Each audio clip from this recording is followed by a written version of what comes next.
What's about this opportunity in Oregon that led you out here from here? The staff is incredible. Mario Cristobal sold me on his vision and what the University of Oregon can be, and I'm just happy to have the opportunity to be a part of that. Was it Alabama that you hit it off with him, or did that come down the road through mutual?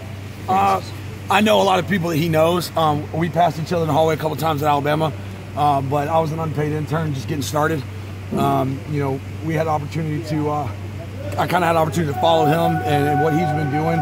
And when he gave me the call, and I came up here and interviewed, meeting his staff and seeing what they're building here, that's just a huge opportunity. I'm really excited to have that opportunity to work with these guys. He's talked a lot about trying to mimic Alabama's structure in terms of their conditioning and strength. How would you describe the fourth quarter program? That's awesome. I get that question all the time. Fourth quarter is not a program, it's a philosophy. And the philosophy of the fourth quarter program is everything you do has to make you a better football player. Everything. From the way you run, to the way you lift, to the way you talk to the team, to the way you communicate, the players communicate to each other. Everything has to make you a better football player. And that's not limited to sets and reps. It's not limited to types of drills. It's not limited to any type of run or organization as far as like when you run and how long you go. Everything we do, we ask ourselves, does this make us a better football team? Does this make us a better football player? That's the only question that matters. Last year when they started a new program, they had some guys go to the hospital. How did you kind of implement it, in a safe manner? Well, every strength and conditioning coach's number one priority is to keep their players safe. I can't speak to what happened here before, but we as a staff, from Coach Cristobal all the way down to me and my staff, everything we do is all about implementing a program that builds.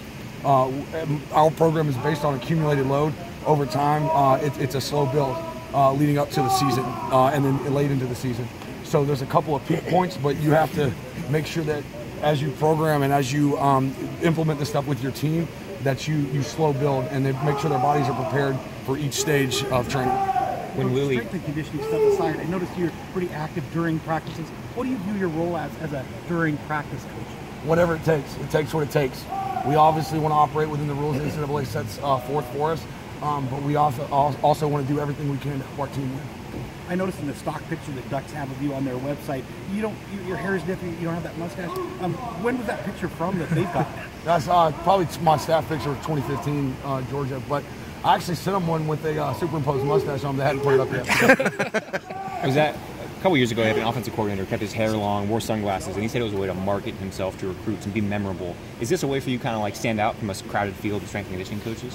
This actually just started as a joke, and it kind of picked up. So once we got to a point where, at one point this mustache was undefeated, and you don't shave an undefeated mustache. So what's the grooming routine there? Is that like wax? yeah. I got a whole laundry list of products. When Willie inherited this team a little more of a year ago, he said that he felt like the roster was weaker than he wanted, and he wanted a transformation. What kind of roster in terms of strength and conditioning did you feel like you inherited? Did you feel like you had to make major changes or kind of just tweak what was already here? Dude, the players we have here are unbelievable. They're fast. We had 25 guys hit over 20 miles per hour when we did speed testing. We had 11 guys hit 20 miles an hour at practice on Monday. We had 4 guys go over 21 miles per hour. That's unbelievable. We have a fast team. In terms of size and strength, they're as big and as strong as they can be right now, and they're going to get bigger and stronger. The talent level at this level of college football is the same everywhere. I don't care if you're at Division I, Division II, SEC, ACC, Pac-12. Talent's the same. The difference is height and weight, and the weight we got coming here is coming up. And for some of the guys coming down. So we're helping these guys build the bodies that they can have.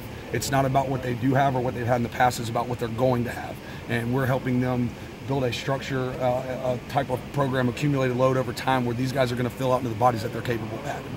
You often hear people use the term SEC strong. Is that something that is real, and then is that what you're trying to bring to the Pac-12 or to Oregon? I can't really speak to the difference between SEC strong and Pac-12 strong, but I can tell you that the strength and conditioning program that we are implementing here, under the direction of Coach Cristobal, we are trying to create players who are big and can move. I don't know if that's limited to just the SEC. I think you see that in a lot of conferences and a lot of teams. I think it's just a mentality that you have to implement throughout your entire program, and it starts with Coach Cristobal. Coach, around the players, you're fast and loud. Are you like that at home, like off the field with family, friends? No comment. What level of involvement does Jim Radcliffe have, if any, with you and the football program? Because obviously he was around a lot last year. He was not. I've met Coach Radcliffe twice. He's a really nice guy. He's awesome. I mean, he's a legend in this field. I hope to have some time to spend with him and learn from him. When you get in strength and conditioning, there's a handful of strength coaches throughout the country they talk about all the time, and he's one of them.